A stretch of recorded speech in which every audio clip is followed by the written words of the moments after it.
Assalamualaikum warahmatullahi wabarakatuh. Alhamdulillah rabbil alamin. Wassalatu wassalamu ala sayyidina wa habibina wa syafi'ina wa muta'ina Muhammad ibn Abdullah wa ala alihi wa sahbihi wa man tabi'ahum bi ihsanin ila yaumiddin. Allahumma 'allimna ma yanfa'una wa anfa'na bima 'allamtana wa zidna min fadlika 'ilman wa ta'lima innaka 'ala kulli shay'in qadir. Subhanaka la 'ilma lana illa ma 'allamtana innaka antal 'alimul hakim. Rabbi shrah li sadri wa yassir li amri wahlul 'uqdatam min lisani yafqahu qawli. Amin. Amma ba'd. Muslimin muslimat yang dirahmati Allah Subhanahu wa taala.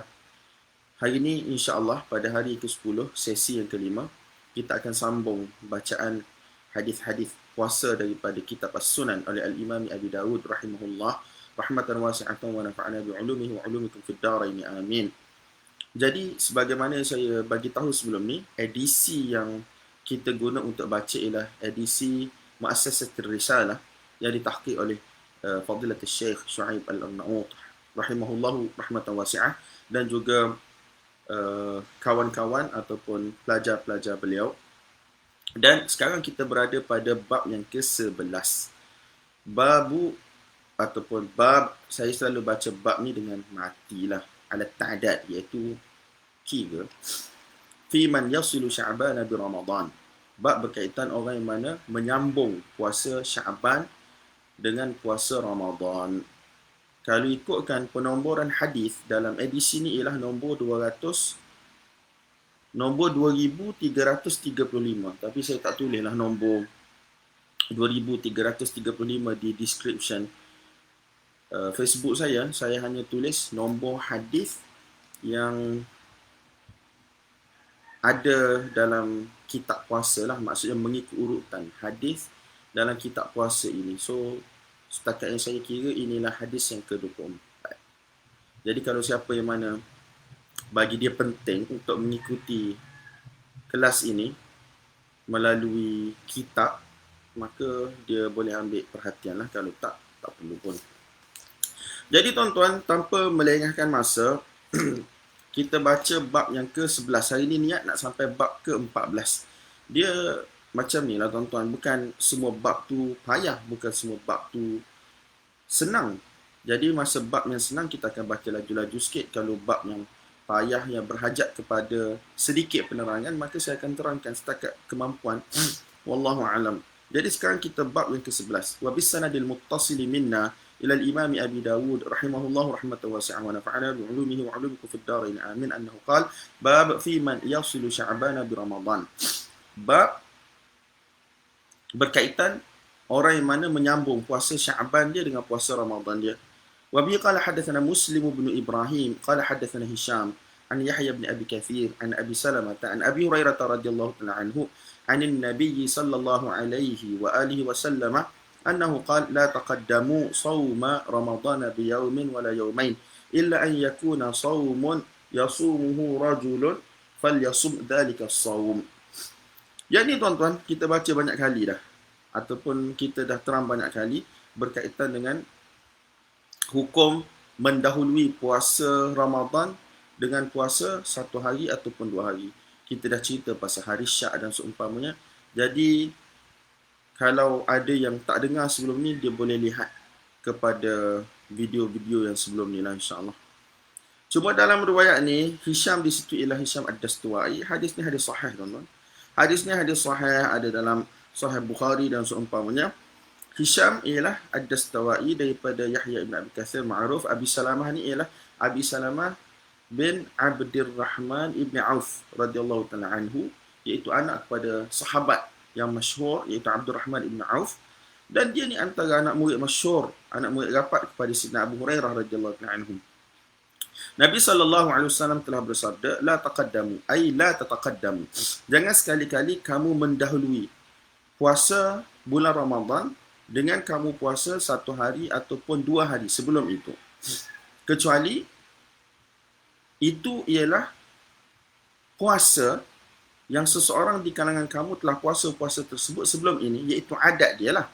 Falyasum dzalika as-shaum, maka dia boleh puasalah 2 hari ataupun 3 hari, hatta pada hari Syak sekalipun, kerana itu ialah adat dia. Maksudnya adat ni tuan-tuan, bukan dia sengaja nak puasa hari Syak, tidak.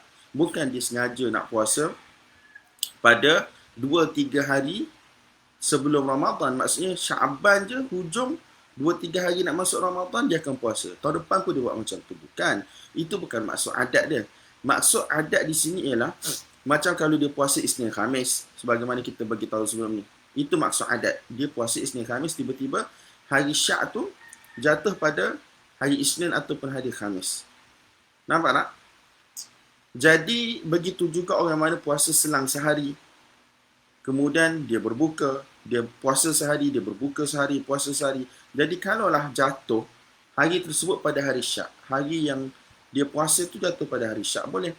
Ataupun 2-3 hari sebelum Ramadan, hari ini dia puasa, esok dia tak puasa, hari 27 dia puasa, hari 28 dia tak puasa, hari 29 dia puasa. Nampak tak? Jadi benda itu dibenarkan sebab itu ialah adat dia sebelum ni. Ataupun memang dia ni jenis memang puasa pada hujung bulan, setiap hujung bulan dia puasa 3 hari, 3 hari, 3 hari. Maka kerana itulah adat dia sebelum ni pada bulan-bulan yang lain, maka dibenarkan untuk dia puasa. Itu maksud Nabi SAW kata, illa an yakuna sawmun yasumuhu rajulun falyasum dhalika as-sawm. Kecuali jika hari tersebut, 1 hari, 2 hari sebelum masuknya bulan Ramadan itu ialah hari-hari yang menjadi adat kebiasaan seseorang itu berpuasa, iaitu pada bulan-bulan lain. Maka hendaklah dia puasa pada hari tersebut. Hendaklah di sini dengan arti kata sunat lah.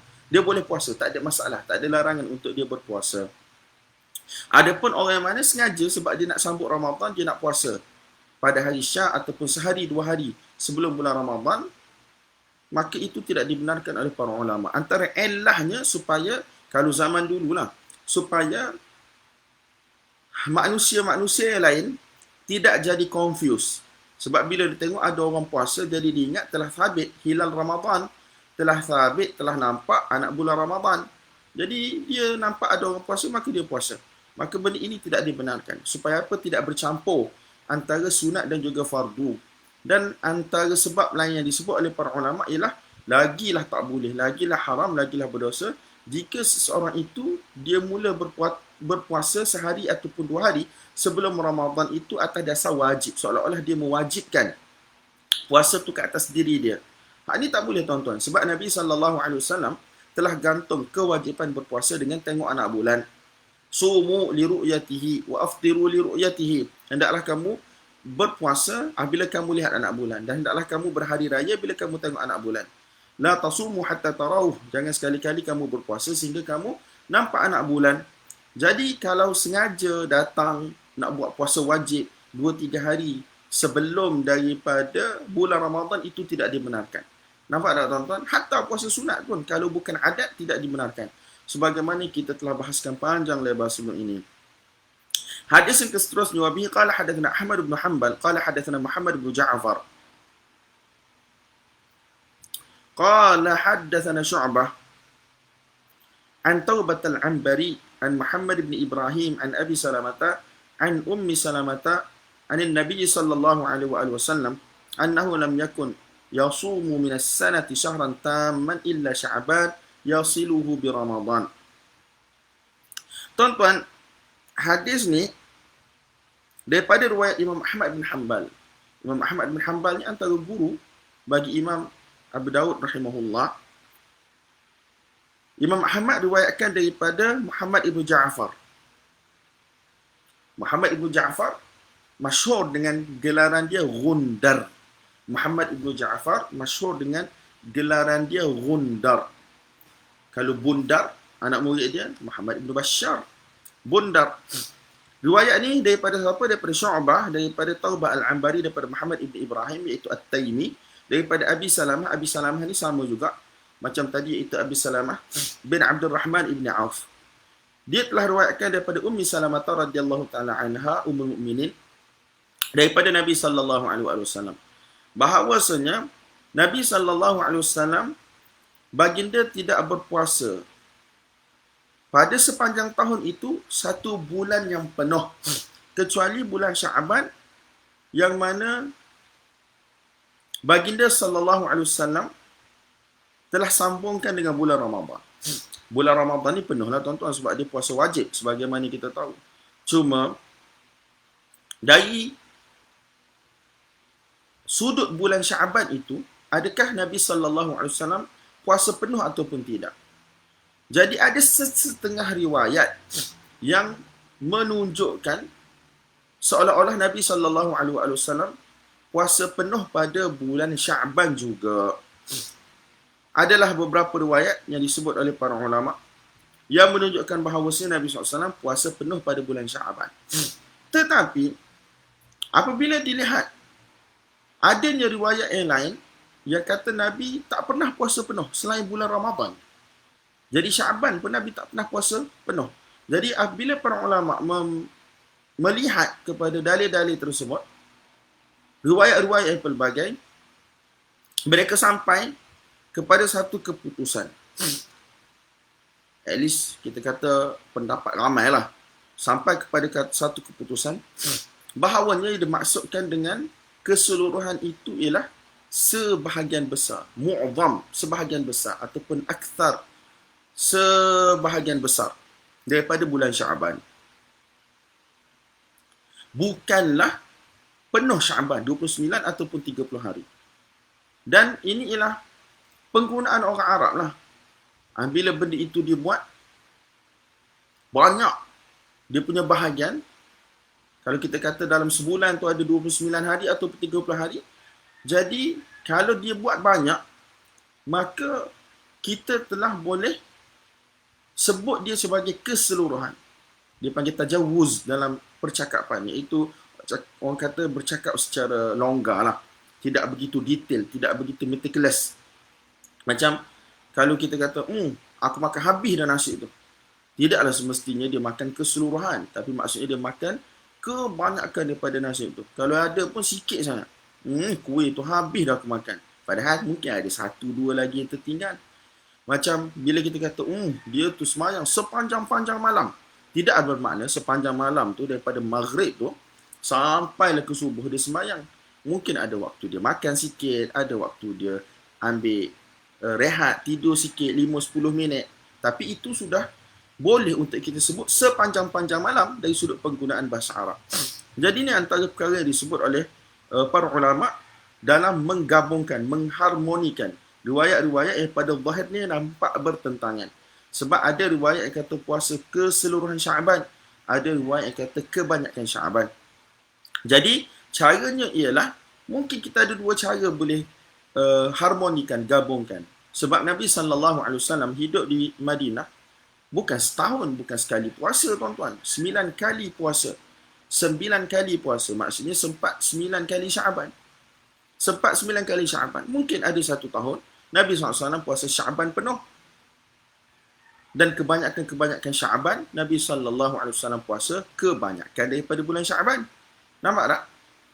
Ataupun harmonikan dengan cara yang saya bagi tahu tadi di sisi ramai para ulama, iaitu mereka memahami hadis keseluruhan Sya'ban itu sebagai kebanyakan Sya'ban. Sebab itu ialah cara percakapan orang Arab. Wallahu a'lam bissawab. Jadi tuan-tuan, memang Sya'ban ni antara bulan yang mana disunatkan untuk berpuasa banyak lah. Antara bulan yang mana disunatkan untuk berpuasa banyak. Hadis yang seterusnya, bab fi karahiyati dhalik. Bab pada menyatakan tidak disukai. Kita terjemah karahiyah ni tidak disukai. Tapi kita dah isyaratkan semalam, makruh di sisi para ulama mutaqaddimin, ulama-ulama yang awal dulu, sebelum istiqrarnya usulil fiqh, sebelum orang kata kitab usul fiqh ataupun orang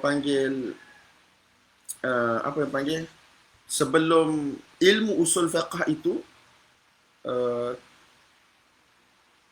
istiqrar ilmu usul fiqh itu establish dengan baik. Jadi perkataan makruh telah digunakan dengan makna haram, dan makruh juga telah digunakan dengan makna makruh yang kita faham hari inilah. Tetapi apabila establish ilmu usul fiqh, apabila istilah telah establish, ada pengkelasan yang jelas, maka makruh tidak digunakan kecuali ia merujuk kepada makruh tanzihiyah, iaitu makruh lah. Kalau buat tak dapat pahala. Kalau buat tak dapat dosa, tapi kalau tinggal dapat pahala. Nampak tak?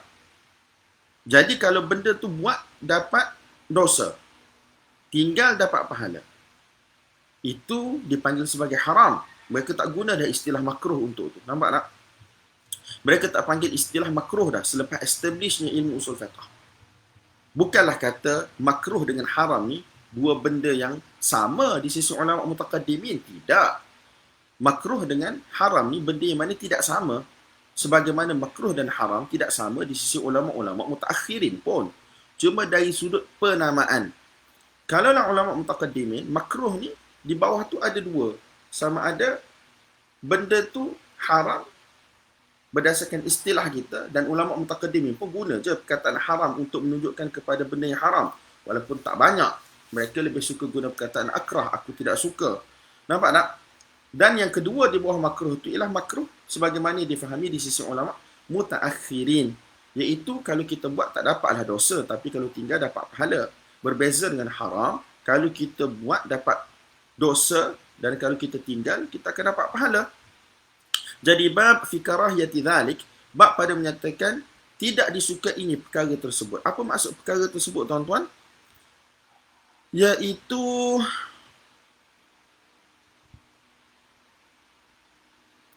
mendahului puasa Ramadan dengan banyaknya puasa pada bulan Syaban. Sebab kita kena faham perkataan dhalik ni isim isyarah, kata tunjuk. Jadi dia menunjukkan kepada apa? Jadi dia menunjukkan kepada bab yang sebelum ini. Bab sebelum ni, bab fi man yasilu Sya'ban bi Ramadan. Bab orang yang mana telah menyambung puasa Ramadan sebelum itu dengan puasa pada bulan Syaban. Dan bab yang seterusnya, bab orang yang mana tak suka buat macam tu. Maksudnya sambung puasa Ramadan itu dengan puasa sebelum itu lagi, iaitu daripada bulan Syaban. Jadi kalau kita nampak seolah-olah macam ada orang kata boleh puasa pada bulan Syaban, ada orang kata tak boleh puasa pada bulan Syaban. Secara zahir ni kita nampak macam tu, tapi sebenarnya tidak begitu, tuan-tuan. Ulama yang kata boleh puasa pada bulan Syaban, jika dia berdasarkan hadis tadilah Nabi SAW banyak puasa daripada bulan Syaban. Bila kita kata banyak, akthar ataupun mu'azzam Syaban, kebanyakan Syaban, maksudnya dia bukan memilih hari-hari tertentu sahaja daripada bulan Syaban untuk dia puasa. Let's say out of 29 hari ataupun 30 hari, akthar maksudnya mungkin 27 hari, 26 hari puasa. Ini tidak ada masalah, tuan-tuan. Sebab hatta mazhab Imam Syafi'i rahimahullah, mereka benarkan kalau puasa kebanyakan Syaban. Let's say kata start daripada 1 Syaban. Puasa sampai kepada 27, 28, 29 Syaban. Tidak wajib untuk orang ini berbuka puasa, tidak. Sebab dia telah berpuasa Syaban kebanyakannya daripada awal bulan ataupun sebelum pertengahan bulan Syaban. Orang itu dah banyak berpuasa. Jadi kalau lebih daripada 15 hari, maka dia telah dikira banyaklah. Jadi tuan-tuan, dalam mazhab Imam Syafi'i rahimahullah, benda ni boleh, tak ada masalah. Jadi hadis yang pertama kita baca tadi, apabila Sayyidah Ummu Salamah radhiyallahu anha, ataupun bukan, dalam hadis pertama ni Abu Hurairah radhiyallahu anhu mengatakan bahawa Nabi sallallahu alaihi wasallam, salah. Walaupun dalam hadis yang kedua, iaitu hadis Ummu Salamah radhiyallahu anha yang kata Nabi sallallahu alaihi wasallam puasa kebanyakan daripada Syaban. Nabi sallallahu alaihi wasallam puasa kebanyakan daripada Syaban. Benda itu tak ada masalah pada kita sebab dia puasa kebanyakan daripada Syaban. Dan itulah perbuatan Nabi sallallahu alaihi wasallam, hajjun Nabi sallallahu alaihi wasallam. Tak ada satu orang pun kata benda itu tidak boleh. Benda itu boleh. Memang sunnah untuk buat. Cuma bab fi karahiyati dhalik, bab pada menyatakan tidak disukai di sisi sebahagian ulama untuk puasa pada bulan Syaban ni, puasa yang macam mana, tuan-tuan? Bukanlah puasa keseluruhan Syaban ataupun kebanyakan Syaban.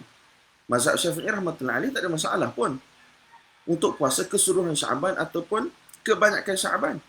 Masalah dalam mazhab Imam Syafi'i rahmatullahi alaih apabila Masuk pertengahan Syaban, barulah dia bersungguh-sungguh nak puasa sunat. Sampailah masuk bulan Ramadan. Boleh tak dia buat macam tu? Itu persoalan dia. Boleh tak dia buat macam tu? Jadi tuan-tuan, dalam mazhab Imam Syafi'i rahmatullahi alaih, syarat untuk seseorang itu boleh mula berpuasa apabila masuknya pertengahan Syaban, sebagaimana hadis yang kita akan baca nanti, ialah dia mesti berpuasa sebelum itu daripada bulan Syaban, walaupun satu hari. Idzan tasafa Syaban, dalam riwayat ini, apabila masuk bulan Syaban. Maksudnya, bila masuk hari ke-15 lah. Idzan tasafa Syaban, bila masuk hari ke-15. Jadi hari ke-15 ni tak kira lah bulan tu sama ada 29 ataupun bulan tu dia 30 hari. Jadi pertengahan ni masuk hari ke-15. Nampak tak? Pertengahan ni masuk hari ke-15. Jadi bila masuk hari ke-15, maka Nabi SAW kata dalam riwayat ni, di sisi ulama yang kata riwayat ini sahih, Nabi kata fala tasumu, jangan sekali-kali kamu berpuasa. Jangan sekali-kali kamu berpuasa. Jadi ini ialah nahi, ini merupakan satu larangan. Jadi an-nahyu yaqtadil fasad di sisi kita. Secara umumnya, apabila ada larangan, maka ia akan menatijahkan kerosakan amalan tersebut. Kalau kita buat, tak sah. La yanaqid. La yasah wa la yanaqid. Tidak sah dan benda itu dikira sebagai tidak valid. Nampak tak tuan-tuan? Jadi dalam masalah, bila masuk 15 Syaban, kalau dia start nak puasa, itu sebagai, orang kata macam nak puasa sunat. Bila start masuk 15 Syaban. Dalam mazhab Syafi'i tak benarkan. Kalau atas dasar, itu ialah puasa Syaban yang mana dia nak pergi ke Ramadan nanti. Mazhab Syafi'i tak boleh. Dia mesti puasa walaupun sebelum itu satu hari. Barulah dia boleh berpuasa 15 Syaban. Dan pengiraan dalam mazhab Syafi'i adalah mengikut hari. Let's say, kalau dia puasa hari ke-14, maka dia boleh puasa hari ke-15. Kalau dia puasa hari ke-15, dia boleh puasa hari ke-16. Tapi let's say kalau dia tak puasa pada hari ke-17, selepas dia dah buat 2-3 hari tu, dia tak puasa pada hari ke-17, maka hari 18, dia tak boleh puasa dah. Dalam mazhab Syafi'i.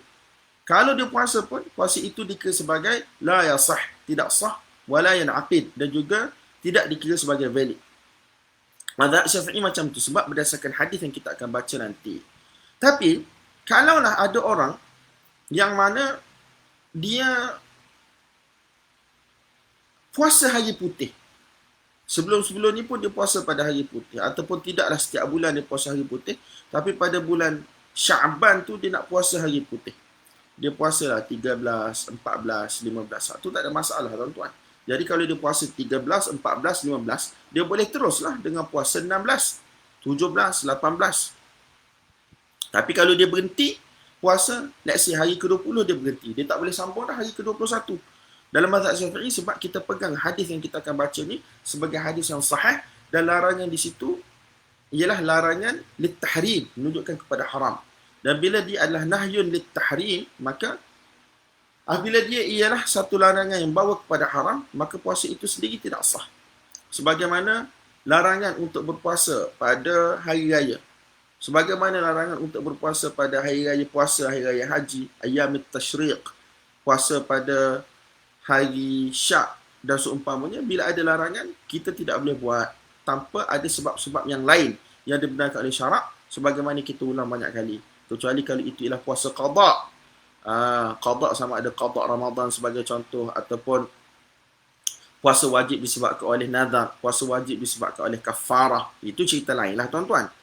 Ataupun kalau itu ialah sunat yang mana menjadi adat dia pada bulan-bulan lain sebelum ini, itu boleh. Tapi kalau semata-mata kerana ini dah Syaban, dah 15, kita nak sambut Ramadan, jadi kita pun nak berusaha nak puasa kan, kebanyakan hari daripada separuh kedua bulan Syaban, itu mazhab Syafi'i tak boleh.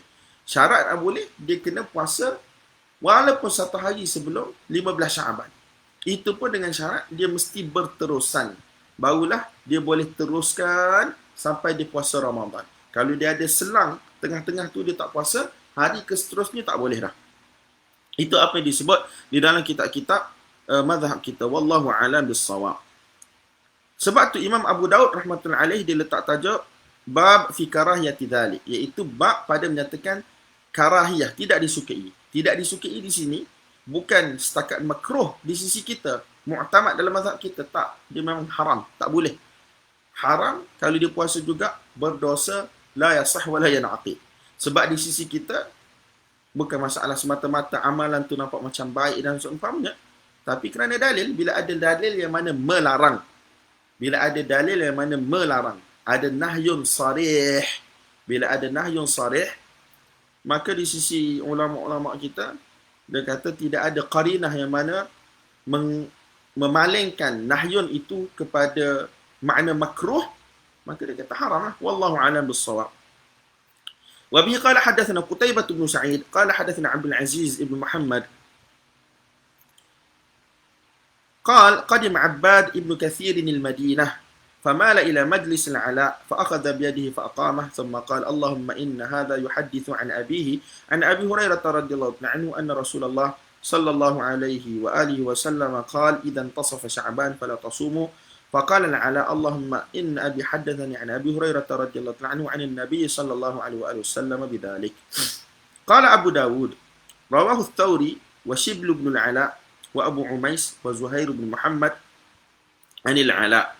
قال أبو داود وكان عبد الرحمن لا يحدث به. قلت لأحمد لما؟ قال لأنه كان عنده أن النبي صلى الله عليه وآله وسلم كان يصل شعبان برمضان وقال عن النبي صلى الله عليه وآله وسلم خلافه. قال أبو داود هذا عندي ليس خلافه. Jadi tuan-tuan, hadis ni, hadis yang mana paling kurang pun status dia ialah hadis yang hasan. Paling kurang. Paling kurang hadis ni status dia adalah hasan. Paling kurang. Kalau kita tak kata sahih sekalipun. Sebab apa tuan-tuan? Sebab ini dia datang daripada riwayat Al-Ala ibn Abdul Rahman, daripada ayah dia, daripada Abu Hurairah. Dia lebih kurang macam iskal, permasalahan yang timbul pada riwayat Amr bin Shu'aib an abihi an jaddih. Kalau Imam Bukhari rahmatullahi alaih, riwayat Al-Ala ibn Abdul Rahman daripada ayah dia, daripada Abu Hurairah ni memang dia tak letak langsung lah dalam Sahih Bukhari. Seingat saya memang tak letak langsung. Cumanya Imam Muslim rahmatullahi alaih, dia ambil juga sebahagian riwayat Al-Ala ibn Abdul Rahman daripada ayah dia, daripada Abu Hurairah. Tetapi dia ambil ala sabilil intiqa'. Bukan semua riwayat Al-Ala itu menjadi umdah, menjadi paksi, hujah di sisi Imam Muslim secara bersendirian. Tidak. Dia ambil ala sabilil intiqa', iaitu dia pilih riwayat-riwayat yang mana masyhur di kalangan ulama-ulama hadis yang lain. Riwayat yang mana masyhur di kalangan hufaz-hufaz ataupun perawi-perawi hadis yang thiqah yang lain. Masyhur min riwayat thiqat. Biasanya itu. Dan itu pun Imam Muslim rahmatullahi alaih biasanya dia akan letak di hujung-hujung bab. Dia panggil apa? Min babil istinas ataupun min babil taqwiyah. Iaitu untuk memperkuatkan dengan sebut dalil datang daripada pelbagai jalan. Tetapi dia bukan umdah. Dia bukan, orang kata, hadis bab yang mana boleh berdiri dengan sendiri. Hatta di sisi Imam Muslim rahmatullahi alaih. Jadi tuan-tuan, dalam riwayat ni, hadis ini datang melalui jalur, siapa dia? Melalui jalur Al-Ala ibn Abdul Rahman.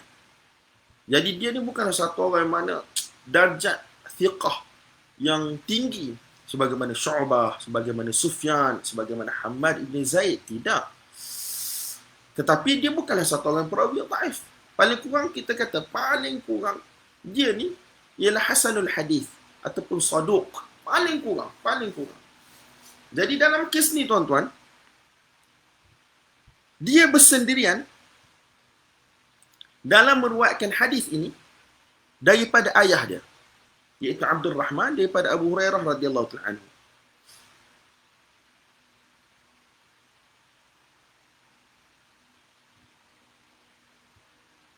Madar dia tuan-tuan daripada Ala. Jadi dalam riwayat ni, Abdul Aziz ibn Muhammad Al-Ad-Darawardi, dan dia sendiri pun ialah hasanul hadis. Dia bukan satu orang perawi yang thiqah. Kalau bahasa moden budak-budak kita bukan thiqah gila-gila. Dia sendiri pun hasanul hadis. Bukan Abdul Aziz Ibn Muhammad Ad-Darawardi. Dia kata, Abbad Ibn Kathir telah datang ke Madinah. Jadi, bila dia sampai ke Madinah, dia pergi ke majlis Al-Ala, iaitu madar, paksi bagi riwayat ini. Maka dia pegang tangan Al-Ala dan dia dirikan Al-Ala.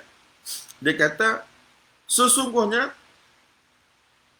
lelaki ini telah meruayatkan daripada ayah dia, daripada Abu Hurairah radhiyallahu anhu, bahawasanya Nabi sallallahu alaihi wasallam telah bersabda, apabila masuknya pertengahan bulan Syaban, maka jangan sekali-kali kamu puasa. Maka Al-Ala Ibn Abdul Rahman, dia ni ialah perawi ayah dia. Dia ialah perawi ayah dia, ahli keluarga ayah dia. Kalau kita tengok dari sudut ilmu ilal, dia ni orang yang mana paling pakar lah dengan riwayat ayah dia. Sebab dia ialah daripada kaum keluarga, qarib, membesar dengan hadis ayah dia. Kalau dia start belajar ilmu, mestilah dia dengan hadis ayah dia dulu. Jadi hafalan dia terhadap hadis ayah dia mestilah lebih kuat berbanding dengan orang-orang lain. Ataupun kalau tak ada orang lain riwayatkan hadis itu daripada ayah dia, tak pelik sebab dia ialah ahli keluarga. Jadi mestilah dia mengetahui ilmu ayah dia berbanding dengan orang lain. Nampak tak? Maka Al-Ala Ibn Abdul Rahman dia kata, wahai Allah, sesungguhnya ayahku telah meriwayatkan kepada aku daripada Abu Hurairah daripada baginda Nabi sallallahu alaihi wasallam dengan hadis di atas, iaitu idzan tasafa Sya'ban fala tasumu. Imam Abu Daud sebagaimana dalam setengah nuskah kenyataan-kenyataan ini tak ada yang saya akan baca nanti. Tetapi Imam Abu Daud dalam setengah nuskah dia kata, hadis ini telah diriwayatkan daripada Ala oleh beberapa orang perawi. Antaranya ialah Al-Thawri, Shibl ibn al-Ala, Abu Umais, Zuhair ibn Muhammad. Maksudnya, hadis ini masyhur daripada hadis Ala. Walaupun perawi daripada ayah dia, iaitu Abdul Rahman, hanya Ala seorang. Tapi lepas tu Ala, dia bagi tahu riwayat ini kepada orang-orang lain. Abu Daud, dia bagi tahu bahawasanya Abdul Rahman di sini Ibnu Mahdi. Abdul Rahman Ibnu Mahdi, dia tidak meriwayatkan hadis ini. Maksudnya, la yuhaddithu bihadzal hadis, dia tahu ada hadis ni. Dia riwayatkan daripada Al-Ala. Tetapi dia tidak meriwayatkan kepada orang lain. La yuhaddithu bihadzal hadis. Sebab, kalau dia tak dengar hadis, bagaimana dia nak tahdis? Memang dia tak boleh tahdis kalau mengikut manhaj para ulama hadis. Jadi bila Imam Abu Daud rahmatullahi alaihi kata la yuhadditsu bihadzal hadis, maksudnya dia dengar hadis daripada Ala, dia tahu je. Ataupun dia dengar daripada orang yang ambil daripada Ala. Abdul Rahman bin Mahdi 197-98. Dia tak sempat dengan Ala sendiri. Maksudnya daripada wasitah. Sama ada dia ambil daripada Syu'bah, dia ambil daripada Sufyan ke siapa, kita tak tahu. Tapi yang paling penting, dia tidak riwayatkan hadis ni. Sebab Al-Ala, sebab Abdul Rahman bin Mahdi 197-198. Sama zaman dengan Sufyan ibn Uyainah. Dia tak dan dengan Ala sendiri.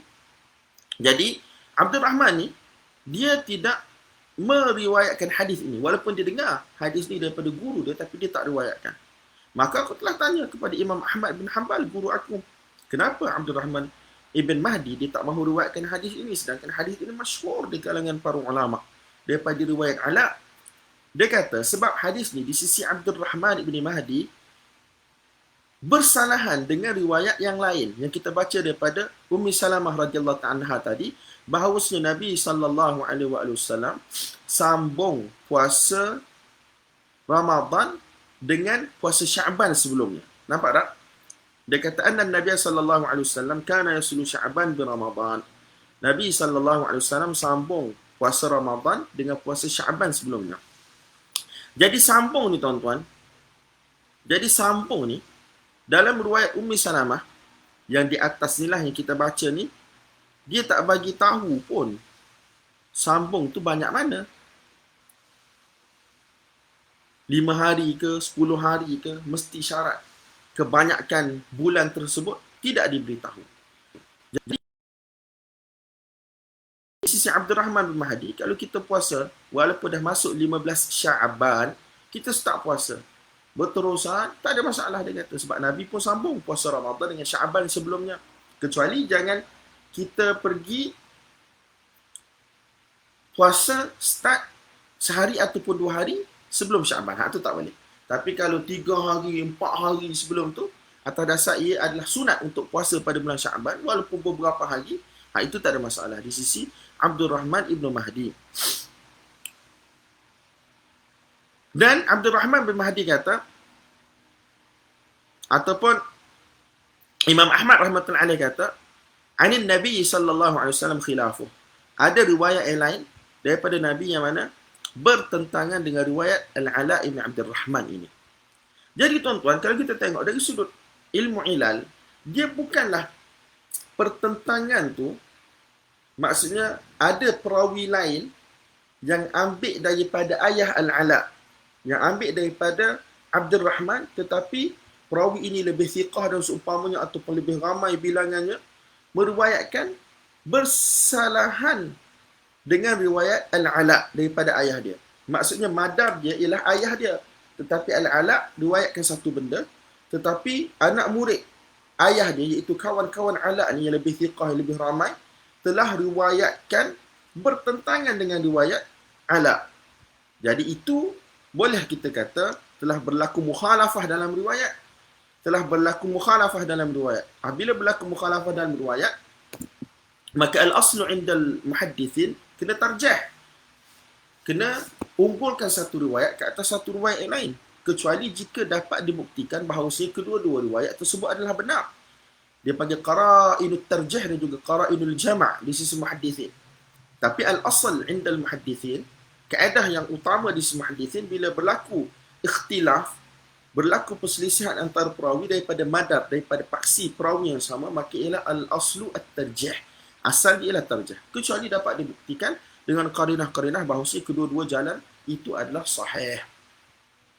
Jadi sebenarnya bukanlah perkara ini yang berlaku dalam riwayat ini.